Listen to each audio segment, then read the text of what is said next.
রব খুশি হলে দুনিয়ার মানুষ গালি দিল কি আসে যায়। আপনি সবার প্রিয় হলেন, রব আপনাকে দেখতে পারে না, তো প্রিয় হলেন কার?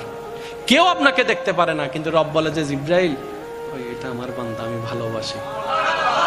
মৌলা সোয়াব তো নাই, জান্নাতে যাইতে গেলে তো সোয়াবের দরকার আছে, কিন্তু আমার তো হায়াত অর্ধেক শেষ, বেশি দিন আর বাঁচবো না। কারণ আগের মানুষ 70, 80, 90 বছর বাঁচত, এখন 40, 45, 50, 60-এর মধ্যে সবাই চলে যাচ্ছে। মৌলা আমার তো 40 বছর শেষ, আমার তো 45 বছর শেষ, এই বাকি অল্প হায়াত আমি কি করবো? এত সোয়াব তো কামানোর কোনো সুযোগ নাই। আমি যদি 5 বছর বাঁচি তাহলে রোজা পাবো মাত্র 5 বার, হজ তো 5 বার করতে পারবো না, সামর্থ্য তো আমার কাছে নাই। ও মৌলা, কত কাজের কারণে তো নামাজ ছুটে যাচ্ছে, ইচ্ছাই অনিচ্ছাই। মৌলা আমি এতগুলো সোয়াব কিভাবে কামাবো? রব বলে যে মালিক আমি আসি তো। সুবহানাল্লাহ। আর তুই তো অন্য নবীর উম্মত না, তুই তো আমার নবী রাহমাতুল লিল আলামিনের উম্মত, তোদের জন্য আমি স্পেশাল সুযোগ রাখছি। আল্লাহ কি? সূরা ফুরকানের 70 নম্বর আয়াতে আল্লাহ পাক বলছেন ইল্লা মান তাবা ওয়া আমানা ওয়া আমিলা আমালান সালিহান ফাউলাইকা ইউবাদদিলুল্লাহু সাইয়্যাতিহিম।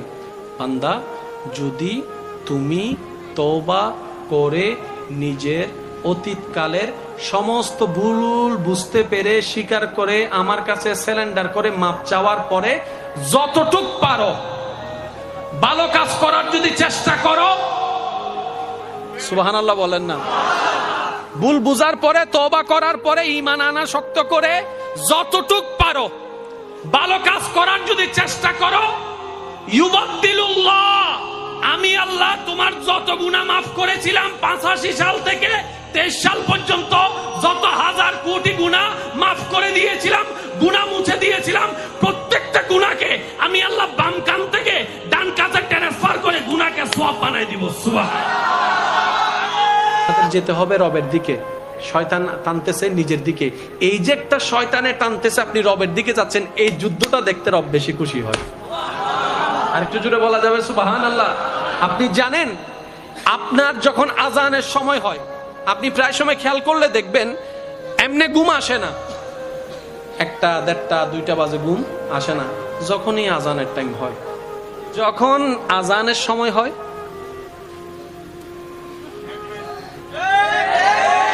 এই একটা সিচুয়েশন। আবার আরেক সময় হচ্ছে আপনি নামাজ পড়ার জন্য সম্পূর্ণ প্রস্তুত, আজানও শুনেছেন একদম সম্পূর্ণ প্রস্তুত, তখন নামাজটার পড়া হয় না। এটার মামলা কি শুনেন, শয়তান আপনাকে ডাকছে নিজের দিকে, আপনাকে যেতে হবে রবের দিকে। এই যে মাঝখানের যে যুদ্ধ, এটাকে বলা হয় জিহাদে আকবর। সুবহানাল্লাহ বলেন না। এই যে আপনি রবের দিকে যাওয়ার জন্য আপনি যাচ্ছেন, চেষ্টা করছেন, এটা হচ্ছে বড় জিহাদ, উত্তম জিহাদ। কারণ আপনি শয়তানকে পিঠ দেখায় রবের দিকে যাচ্ছেন, ওইটাই আল্লাহ পাক বেশি পছন্দ করে, ওইটাই দেখতে চাই। সুবহানাল্লাহ। এটার বাস্তব প্রমাণ রমজানুল করিম। এবার বলেন, রমজানের মধ্যে সারাদিন আমরা পানি, জোরে বলেন না, ভাত খাই না। আচ্ছা, এটা তো না হয় কোন রকম একটু বাদ দিলেন, যাদের একটু নেশা করার, মানে নেশা বলতে আপনার সিগারেট, বিশেষ করে এই সিগারেট খাইতে না পারলে তো মাথা ঠিক থাকে না। কষ্ট নিয়ে না, আমার কথা বোঝার জন্য বলছি। যে সিগারেট ছাড়া থাকতে পারে না, ইফতারের সময় আজানটা দিতে দেরি, খেজুর একটা মুখে দিয়ে আমার বদ্দা দিছে দূর।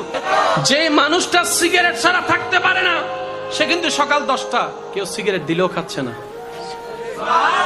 জোরে বলেন না রে ভাই। 2টা বাজে যখন ভুক তৃষ্ণায় ফেটে যাচ্ছে, ফানি দিলেও খাচ্ছে না। ঘরের ভিতর কেউ নাই, বন্ধু বলে যে তুই খাইয়ে ফেল, আমি কাউকে বলবো না। আপনি বলছেন না না, আমার রব দেখবে, রোজা ভেঙে যাবে, আমি খাবো না। এ রব এগুলা দেখতে চায়, রব এগুলা দেখতে চায়, এগুলো দেখলে বেশি খুশি হয়। আপনার কাছে 10 লাখ টাকার হারামের অফার আসছে, রব তাকায় আছে আপনার দিকে। সুবহানাল্লাহ, জোরে বলেন না। আপনার কাছে হারামের, সুদের, ঘুষের, অন্যায়ের 10 লাখ টাকার অফার আসছে। এবার রব আপনার দিকে তাকায় আছে, ফেরেশতারা আপনার দিকে তাকায় আছে, শয়তান আপনার দিকে তাকায় আছে। শয়তান চেষ্টা করতেছে তুই নে, তুই নিলে রব নারাজ হবে, আর আমি চাচ্ছি আল্লাহ তোর উপর নারাজ হোক। এবার আপনি সেই জায়গায় যুদ্ধে লাগাইলেন, মন বলছে নে, মন বলছে নে, মন বলছে নে। আপনি বললেন আমি নিব না, হাত বাঁধি ফেলাইছি। সুবহানাল্লাহ বলেন না। এই যে আপনার 1 second, 2 second, 1 minute, 2 minute, 5 minute যাচ্ছে, এই প্রত্যেকটা সেকেন্ড আপনার জন্য জিহাদের সওয়াব হয়ে যাচ্ছে। এবার রব তাকায় আছে আপনার দিকে। এবার যখন আপনি সেই জায়গাটা পাস করে ফেললেন, ফেরেশতাকে রব বলে যে এই আমার বান্দার নামটা লিস্টি কর, আজকে থেকে আমি তাকে ও আব্দুল্লাহ থেকে ওলি আল্লাহ প্রমোশন দিয়ে দিই। এবার যখন প্রমোশন দিয়ে দিয়েছে, আপনার বেনিফিটটা কি দেখেন। শয়তান আপনার দেহের ভিতরে যে জায়গায় প্রভাব বিস্তার করেছে, প্রত্যেকটা জায়গায় আল্লাহ স্পেশাল ফেরেশতা দিয়ে